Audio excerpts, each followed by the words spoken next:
The air was thick with the scent of roses and polished wood as Claire Harper stepped out of her car at the gates of Willow Lake Manor, a sprawling lakeside estate in New Hampshire. The late summer sun cast golden streaks across the manicured gardens, their blooms swaying gently in the breeze. Claire smoothed the folds of her emerald green dress, a carefully chosen piece that felt elegant yet understated, and took a deep breath. Today was her younger sister Lila's wedding, a day Claire had promised herself she'd approach with grace, no matter how complicated her family ties had become. She wasn't here to steal the spotlight or stir old wounds. She just wanted to celebrate, smile for a few photos, and play the role of the supportive older sister, as she always had. But deep down, she knew her family had a way of making even the simplest intentions feel like a battle. As the valet, dressed in a crisp black suit, opened the gate and ushered her forward, Claire's heels clicked against the cobblestone path. The manor loomed ahead, its glass-domed banquet hall sparkling under the sunlight, a beacon of opulence. She adjusted the thin silver bracelet on her wrist, a nervous habit, and reminded herself to stay calm. This was Lila's day, and Claire had long accepted her place in the family hierarchy, always on the periphery, never the center. She'd made peace with it, or so she thought. But what she didn't expect was how sharply the day would cut, how it would peel back layers of hurt she'd buried for years, and how it would set her on a path she never imagined. The grand entrance to the banquet hall was a flurry of activity. Guests in tailored suits and flowing gowns mingled under chandeliers that dripped with crystal, their laughter blending with the soft hum of a string quartet. A young woman at the reception desk, her smile as polished as the marble floor, greeted Claire with a nod.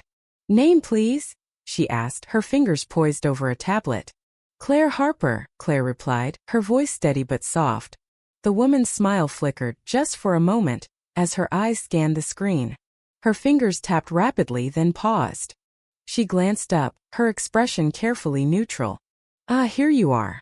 You're seated in the annex area." Claire blinked, her stomach tightening. "The annex area? I'm sorry, where's that?" The receptionist gestured vaguely toward a set of double doors to the side.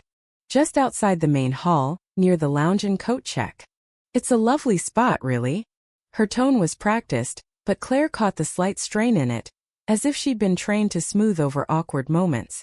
Claire's eyes drifted to the seating chart displayed on an easel nearby. Her parents, Margaret and Richard Harper, were listed at the head table, alongside Lila and her groom, Nathan Caldwell. Lila's college friends, Nathan's business partners, even distant cousins Claire barely knew, all had seats inside the grand hall, under the soaring glass ceiling and twinkling lights. But her name? Nowhere to be found among the elegant calligraphy. "There must be a mistake," Claire said, keeping her voice even. "I'm the bride's sister. Could you check again?" The receptionist's smile tightened, her eyes darting back to the tablet. "I'm afraid that's the assigned spot, Ms. Harper. The main hall is at capacity, but the annex is quite comfortable." She handed Claire a place card with her name written in delicate gold script. "Claire Harper, Table J, Annex Area." Claire's chest burned, a familiar ache she'd learned to swallow long ago. She told herself it was a logistical error, a last-minute oversight. Weddings were chaotic, after all. But as she glanced across the hall, she saw her mother, Margaret, fussing over Lila's veil, the two of them laughing as if the world revolved around their shared moment. Her father, Richard, stood nearby, adjusting his cufflinks and chatting with Nathan's parents, his face relaxed and proud. They hadn't noticed her arrival, and somehow that hurt more than the seating arrangement. Clutching the place card, Claire approached her mother, her steps deliberate. "Mom, can I talk to you for a second?" Margaret barely glanced up, her hand still pinning a stray curl into Lila's hair. "Not now, Claire. Can't you see we're busy?" "It's important," Claire pressed, her voice steady despite the tightness in her throat. Margaret sighed, a sound heavy with impatience, and stepped aside. Lila turned, her eyes meeting Claire's with a smile that didn't reach them. "What's wrong?" Lila asked, her tone light but laced with something sharper. "I've been seated in the annex," Claire said, holding up the place card. "Outside the main hall. I'm not even in the room with the family." Margaret waved a hand dismissively. "Oh, Claire, don't make a fuss. We had to prioritize close family and key guests. You know how these things are." Claire's fists clenched at her sides, her nails digging into her palms. I am close family. I'm your daughter. Margaret's lips pursed, and she let out a soft, condescending laugh. Don't be dramatic. It's just a seat. You're here, aren't you? Be grateful for that. Lila chimed in, her voice sugary but her eyes glinting with something colder. It's probably just a mix-up, Claire. Weddings are hectic. No one meant to upset you. Her words were kind on the surface, but the way she tilted her head, the slight curve of her lips, it was a performance, and Claire knew it. Claire turned to her mother, searching for even a flicker of regret, but Margaret's expression was resolute. Don't ruin your sister's day, Claire. You always make everything about you. The word grateful lodged in Claire's throat like a shard of glass. Grateful to be relegated to the sidelines, grateful to be an afterthought in her own family. Before she could respond, her father approached, his voice low and placating. It's just a seat, sweetheart. Let's not make a scene. Claire stood frozen, the anger simmering not as a wildfire but as something quieter, deep air, a cold, steady resolve. She forced a smile, empty and practiced, and turned away without another word. They expected her to swallow the slight, to nod and play along as she always had. But this time something inside her shifted. She wouldn't beg for their acknowledgement anymore. As she walked toward the annex, her heels echoed against the polished floor. The hallway smelled of fresh lilies and wax, but there was something else in the air, something out of place, like her. The annex was a small, dimly lit room adjacent to the main hall, its tables crowded with strangers, a few distant relatives, a handful of Nathan's co-workers who hadn't made the cut for the main event, and an elderly aunt who seemed oblivious to the slight. Claire's table was tucked in a corner, next to a rack of coats and a service door that swung open every few minutes as waitstaff bustled through. She sat down, her place card still in hand, and stared at the elegant cursive that felt like a mockery. From the main hall, the sound of laughter and clinking glasses drifted through the walls, a world she was close to but not part of. Claire's mind churned, replaying the moment in the hall, her mother's dismissive wave, Lila's smug smile. And then, unbidden, a memory surfaced, sharp and vivid, from 5 years earlier. It was Christmas, and Claire had driven 6 hours from Boston to her parents' home in Concord. Lila was away, skiing in Aspen with friends, and for once the house felt quiet, almost peaceful. Margaret had asked Claire to dig through the attic for an old box of ornaments, a task Claire welcomed because it felt like a small way to contribute. The attic was a maze of dust-covered boxes and forgotten furniture, but she found the ornaments quickly. As she sifted through them, her fingers brushed against a small, locked diary tucked inside a wooden chest. Curiosity got the better of her, and she pried it open with a hairpin. The diary belonged to her mother, its pages filled with neat, looping handwriting. Claire flipped through it, expecting recipes or gardening notes, but instead found entries about Lila. Lila's first piano recital was flawless. She glowed under the stage lights. Lila cried when we lost the cat, but she was so brave at the vet. Lila's laugh is the sound I'll miss most when she leaves for college. Page after page, year after year, it was Lila, her milestones, her quirks, her triumphs. Claire's name appeared nowhere. Not a single mention, not even in passing. Her heart pounded as she scanned every line, searching for herself, but it was as if she didn't exist. When Margaret found her sitting on the attic floor, the diary open in her lap, Claire's voice was barely a whisper. You wrote all of this about Lila? Margaret's eyes softened, but not with guilt. Lila's always needed me more, she said simply. She's sensitive, you know that. You've always been so strong, Claire. You didn't need me to write about you. Claire had nodded then, saying nothing, but the words had carved a hollow space inside her. She'd carried that moment for years, telling herself it didn't matter, that she was fine without her mother's validation. But sitting in the annex now, the memory burned anew. She wasn't just an afterthought. She was invisible, erased from the family's story. The wedding continued, the main hall alive with toasts and music. Claire stayed in her seat, sipping water and making polite small talk with the strangers at her table. She could have left, could have slipped out and driven back to Boston, but something kept her there, a stubborn refusal to let them win, to let them erase her entirely. And then as she stared at her untouched plate, a voice broke through her thoughts. Claire. She looked up to see Lila standing in the doorway, her white gown shimmering under the soft lights. Her veil was slightly askew, and her smile was tight, more performance than warmth. "Are you okay?" Lila asked, her tone dripping with false concern. "I heard you were upset about the seating." Claire let out a dry laugh, her voice steady. "I'm not upset, Lila. I'm disappointed." Lila tilted her head, her eyes glinting with amusement. "Disappointed? It's just a seat, Claire. Why do you always have to make everything so dramatic?" "It's not about the seat," Claire said, her voice low but firm. "It's about how this family treats me. It's always been this way, and you know it." Lila shrugged, stepping closer, her voice dropping to a whisper. "So what? You still showed up, still put on the pretty dress, still hoped they'd notice you. It's pathetic, Claire. You're desperate for their approval, and it's never going to happen." Claire met her sister's gaze, unflinching. "What's pathetic is that you need to push me down to feel good about yourself. That's not love, Lila. That's control."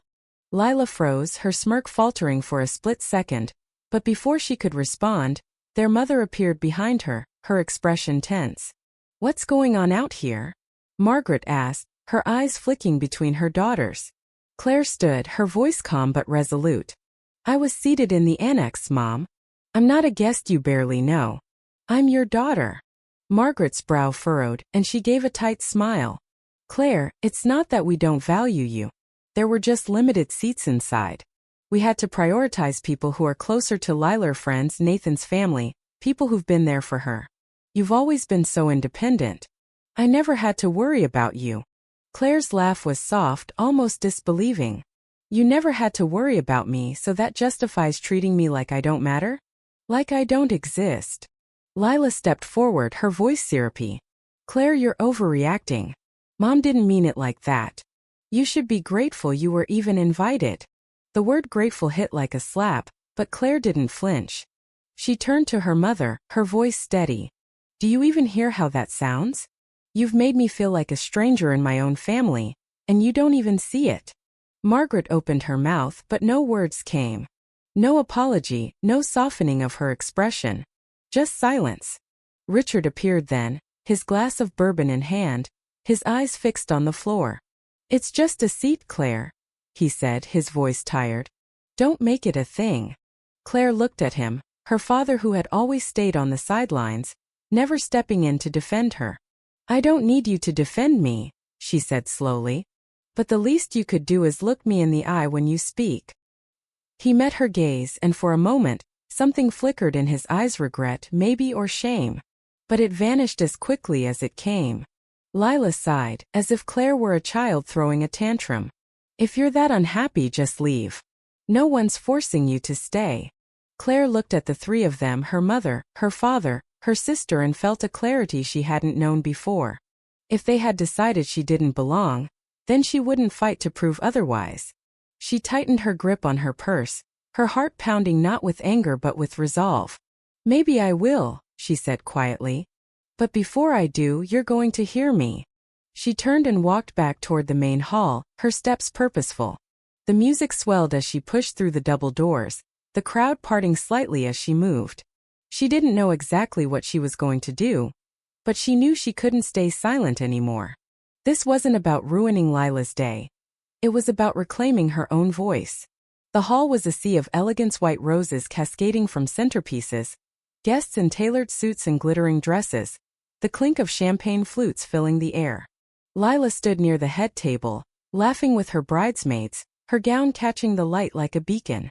Claire paused, her heart racing, and then she saw him, Nathan, the groom, standing alone near the bar, his expression distant.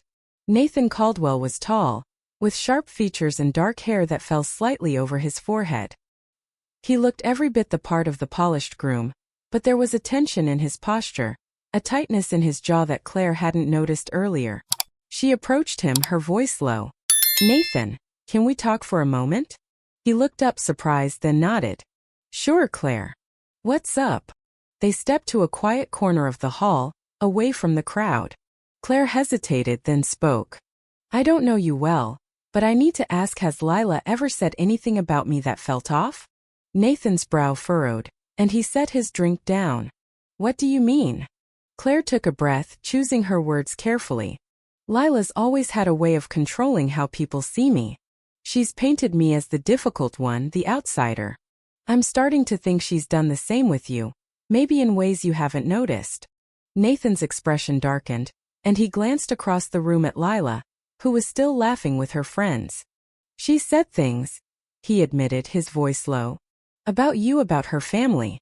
She told me you were jealous of her, that you've always tried to undermine her. I didn't think much of it at first, sibling stuff, you know? But lately, he trailed off, his hand tightening around his glass.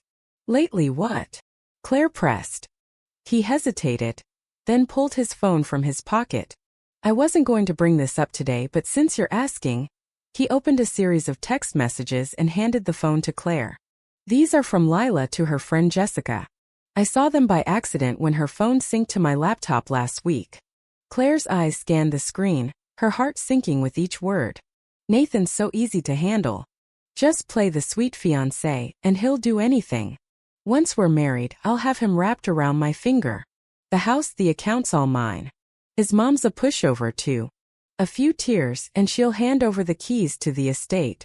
The messages were cold, calculated, a stark contrast to the radiant bride charming the room. Claire handed the phone back, her voice steady. You didn't know any of this? Nathan shook his head, his jaw tight. I thought I knew her. I thought she loved me. But this, he gestured to the phone, his voice breaking. This isn't love. This is a plan. Before Claire could respond, a new voice cut through the noise. Nathan, what's going on? It was Evelyn Caldwell, Nathan's mother. A woman whose presence commanded attention. Her silver hair was swept into an elegant chignon, and her navy gown moved with quiet grace as she approached.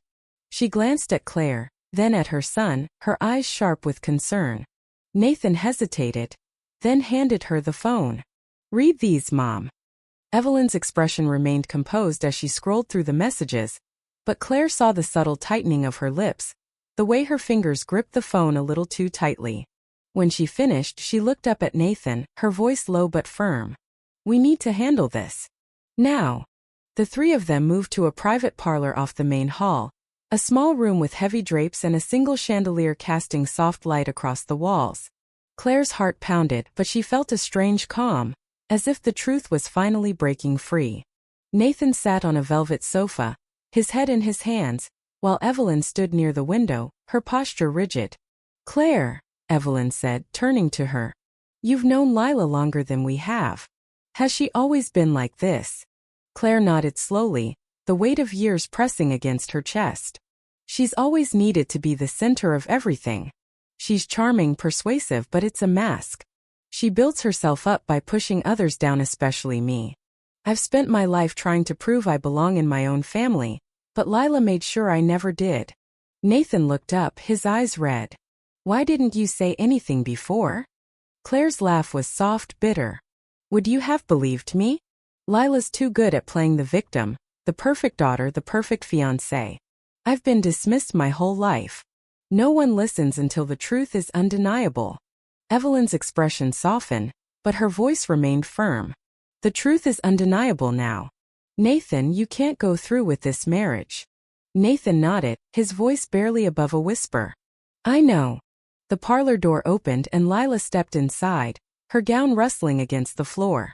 Margaret followed close behind, her face pale with confusion. Lila's eyes darted between the three of them, her confidence wavering. What's going on? She asked, her voice high and strained. Why are you all hiding in here? Nathan stood, his expression cold. He pulled a folded document from his jacket pocket and placed it on the table between them. This is an annulment petition, Lila. I've already signed it. Lila's smile vanished, her lips parting in shock. You're joking, right? Evelyn stepped forward, her voice like ice. We've seen your messages, Lila. Every word you wrote about Nathan, about me, about your plans for this family. There's no denying it. Lila's eyes widened and she took a step back. What messages? I don't know what you're talking about. Nathan's voice was raw with anger.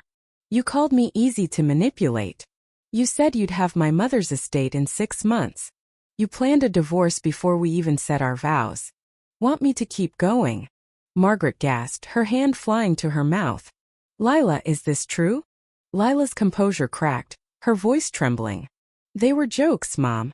Just stupid text to a friend. I didn't mean any of it. Evelyn's laugh was sharp, cutting. And the divorce lawyer you consulted last month? Was that a joke, too? The room fell silent, the weight of the accusation hanging in the air. Claire watched her sister, the sister she'd once loved despite everything, and saw the mask slip entirely. Lila's eyes darted to Margaret, then to Claire, searching for an ally, but no one spoke.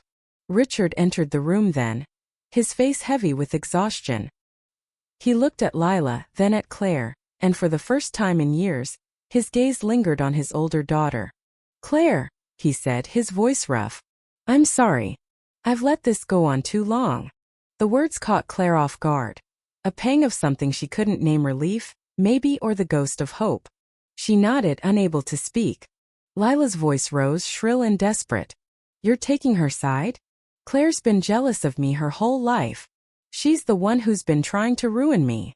Claire met her sister's gaze, her voice calm. I didn't ruin you, Lila. You did that yourself. Margaret stepped forward, her eyes wet with tears. Lila, I can't defend you anymore. I didn't see it before, but I see it now. Lila stood frozen, her breath ragged, her fists clenched. The room seemed to close in around her, the weight of her own choices pressing down. She turned to Claire, her voice a hiss. You've always wanted to destroy me. You couldn't stand that I was the one they loved. Claire didn't flinch. I didn't need their love to know my worth.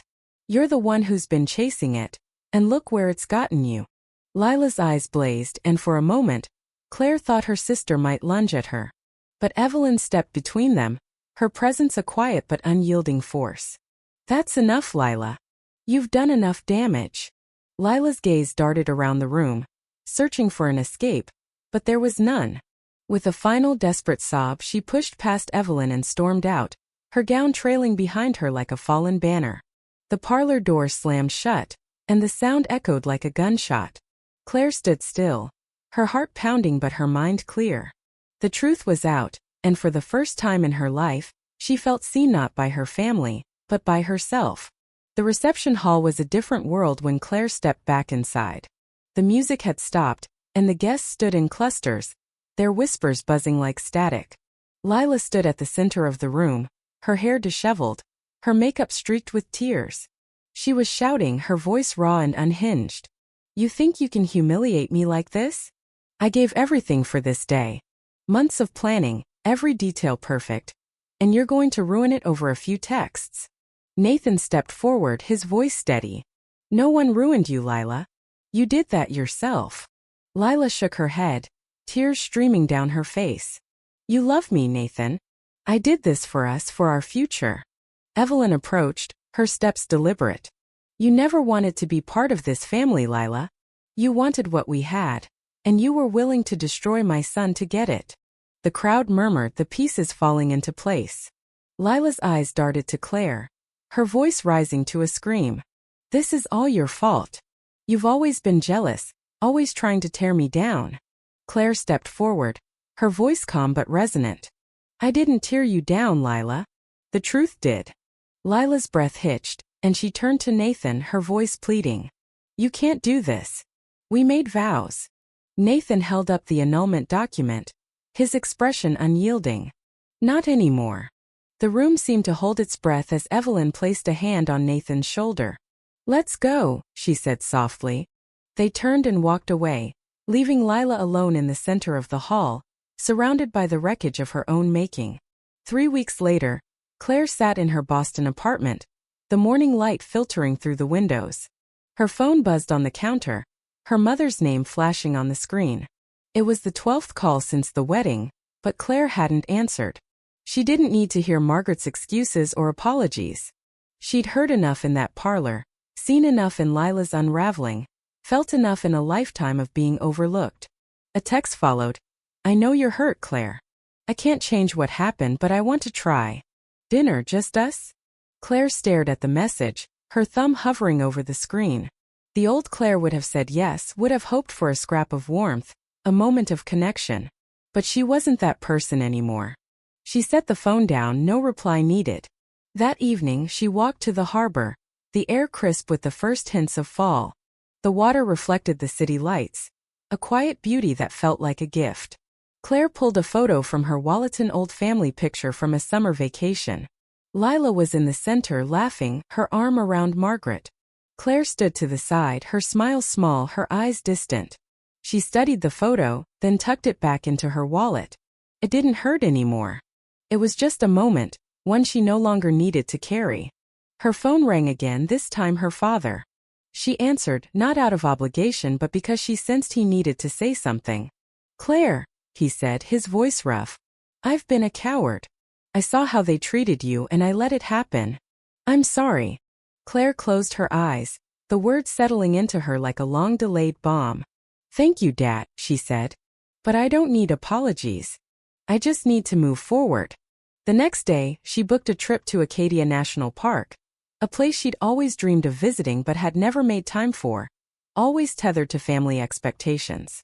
As she packed her bag, she felt a quiet strength, a certainty that her worth didn't depend on anyone else's gaze.